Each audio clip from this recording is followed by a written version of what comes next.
रमता राम जपो रे प्राणी, अब तो सुन ले राम कहानी।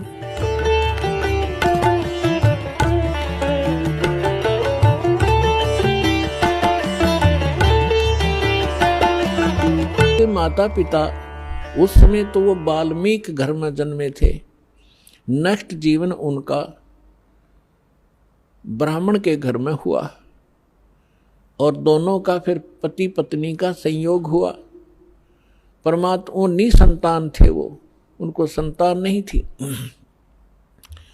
परमेश्वर उनको 2.5-3 वर्ष के बच्चे के रूप में मिले,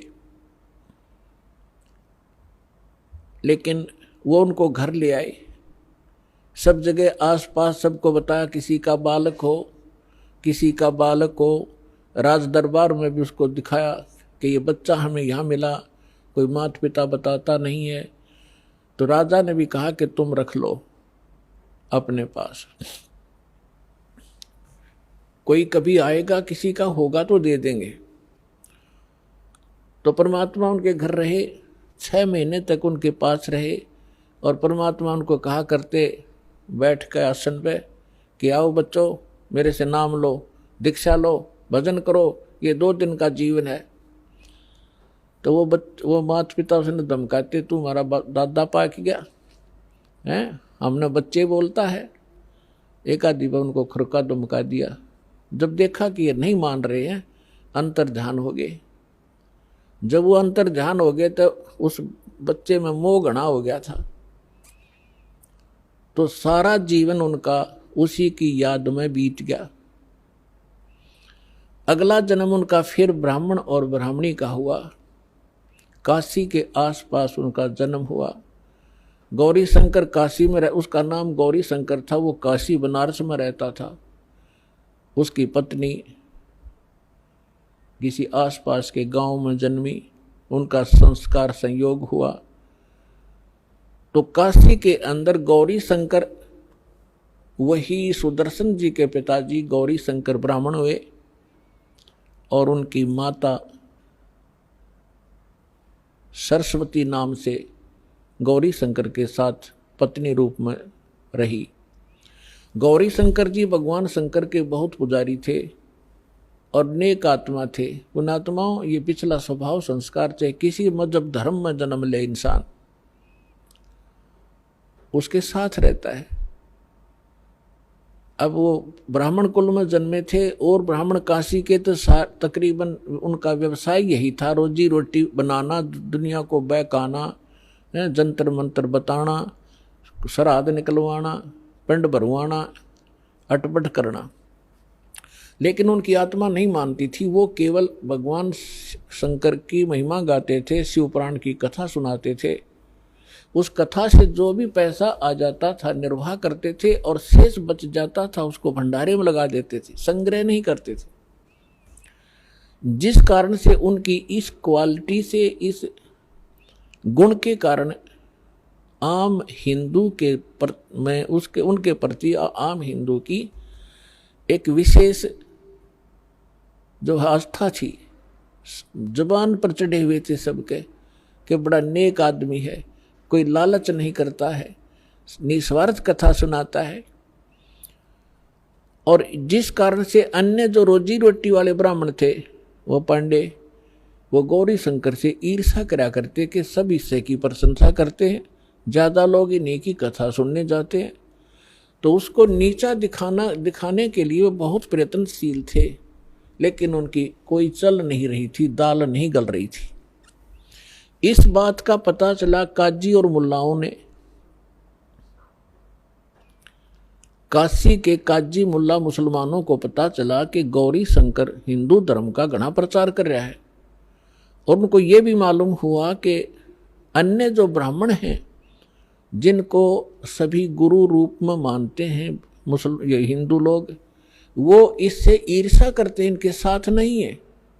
जिस कारण से उन दोनों को, गौरी शंकर और सरस्वती को, वो निसंतान थे, उनका बालक बच्चा नहीं था कोई भी, उनको जबरदस्ती मुसलमान बना दिया। अपना जूठा पानी उनका सारा छिड़क दिया उनके मुंह में डाल दिया। 10-5 हिंदू खड़े होकर देख रहे थे ब्राह्मण, उन्होंने जाकर सारा अनाउंसमेंट कर दी कि गौरी शंकर मुसलमान बन गया है, उसके घर नहीं जाना है, उसको अपने घर नहीं आने देना है, इसको गंगा में स्नान भी करना बंद कर दिया। गंगा घाट पर जहाँ ब्राह्मण लोग नहाया करते थे वह मुसलमानों को अलाउड नहीं था स्नान करना उस गंगा में, और मुसलमान लोग इस गंगा की गणी परवाह भी ना कराया करते नहान को विशेष, क्योंकि उनके उस इतिहास में है ही नहीं। तो गौरी शंकर सरस्वती विवश हो गए, उनका नाम बदल दिया। गौरी शंकर का नाम धर दिया नूर अली और सरस्वती का नाम रख दिया नियामत। अपभ्रंश करके उनको सीधा नीरू और नीमा कहने लगे। अब कोई भी हिंदू उनके पास कथा सुनने नहीं जाता था, शिव की कथा वो कर नहीं सकते थे क्योंकि मुसलमान बन गए थे। रोजी रोटी निर्वाह की समस्या सामने आ खड़ी हुई। उन्होंने देखा कि पैसा हमारे पास नहीं है, कोई व्यवसाय कर नहीं सकते, तो उन्होंने सिंपल सा तरीका खोजा जो बगैर पैसे से कोई धंधा शुरू हो। तो कपड़ा बुनने का कार्य शुरू कर दिया।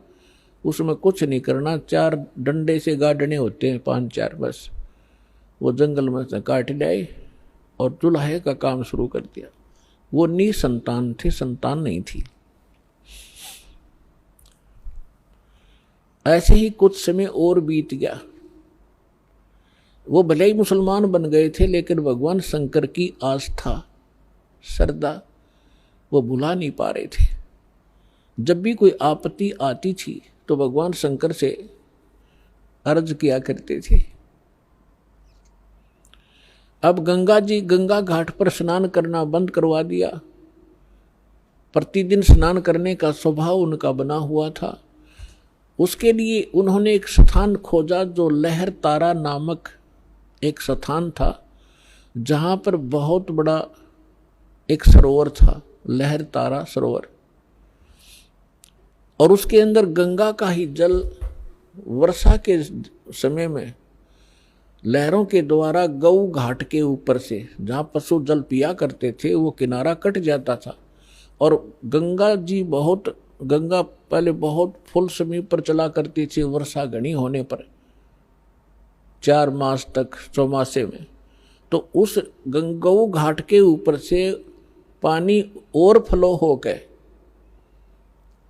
लहरों के द्वारा उछल उछल के और एक बहुत बड़े सरोवर को भर दिया करता था। वो झील थी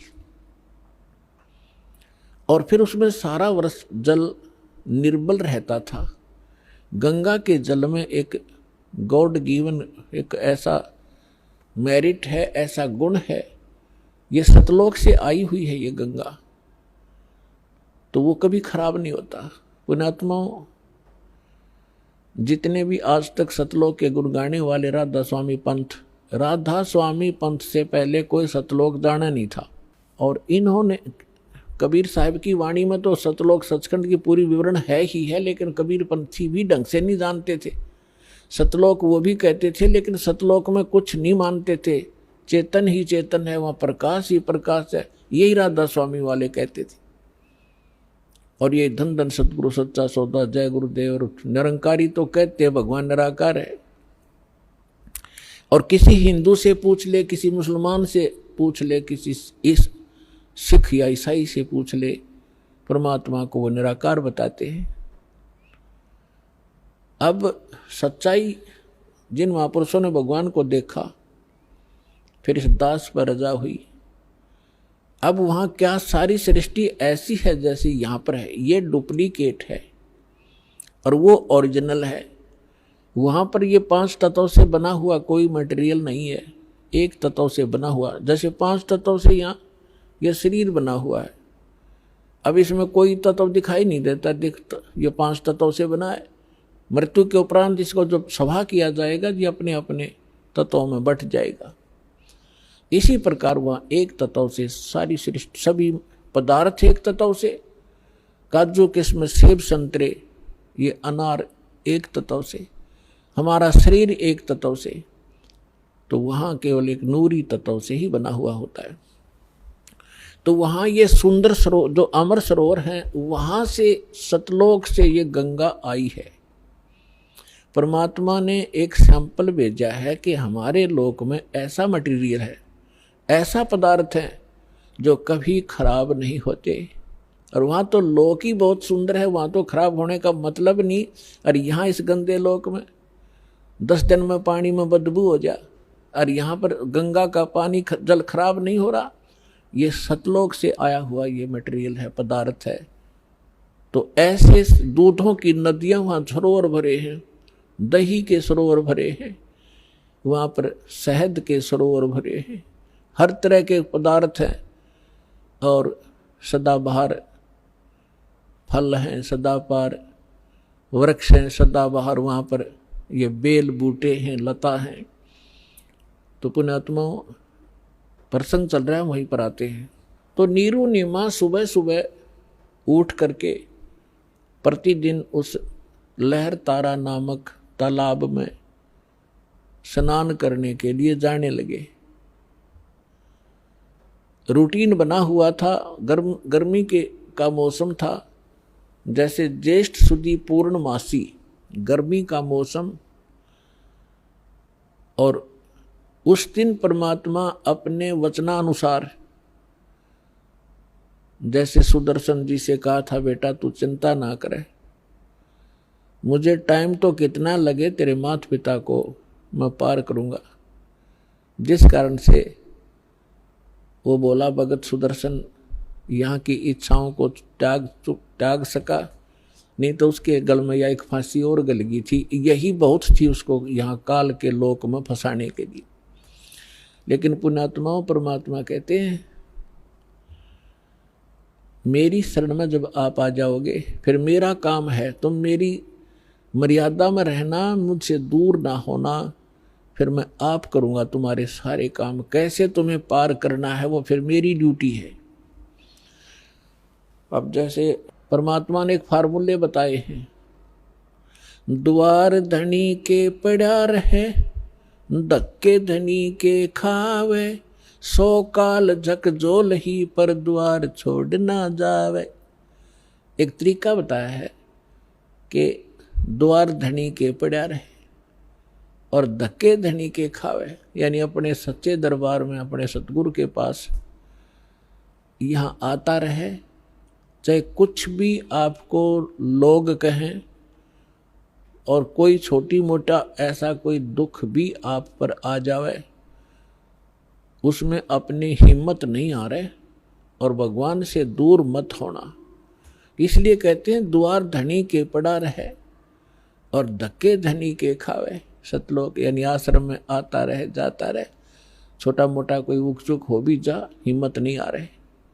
कबीर साहब कहते हैं सतना छोड़े सूरमा, सत छोड़े पत जा, और सच के बांधे लक्ष्मी फेर मिले किया। फिर फार्मूला बताया है कि द्वार धनी के पड़ा रहे, धक्के धनी के खावे, 100 काल झकझोल ही पर द्वार छोड़ जा। तो परमात्मा भी और भी कहते हैं कि जो जन मेरी शरण है, जो एक बार मेरी शरण में आ गया और गुरुद्रोही हुआ नहीं, फिर उसको मैं छोड़ूंगा नहीं, पार करके ही छोड़ूंगा, समय कितना लग जाए। जो जन मेरी शरण है ताका हूं मैं दास, और गेल गेल ला गया फिर जब तक धरती आकाश। रहे थे जगत गुरु तत्वदर्शी संत रामपाल जी महाराज जी के मंगल प्रवचन। अधिक जानकारी के लिए विजिट कीजिए हमारी वेबसाइट www.jagatgururampalji.org। संत रामपाल जी महाराज जी के शुभ आशीर्वाद से पूरे विश्व भर में 500 से भी ज्यादा नाम दीक्षा केंद्र हैं, जिन पर संत रामपाल जी महाराज जी द्वारा ऑनलाइन निशुल्क नाम दीक्षा दी जा रही है। अपने नजदीकी नाम दीक्षा केंद्र का पता करने के लिए संपर्क करें 8222880541।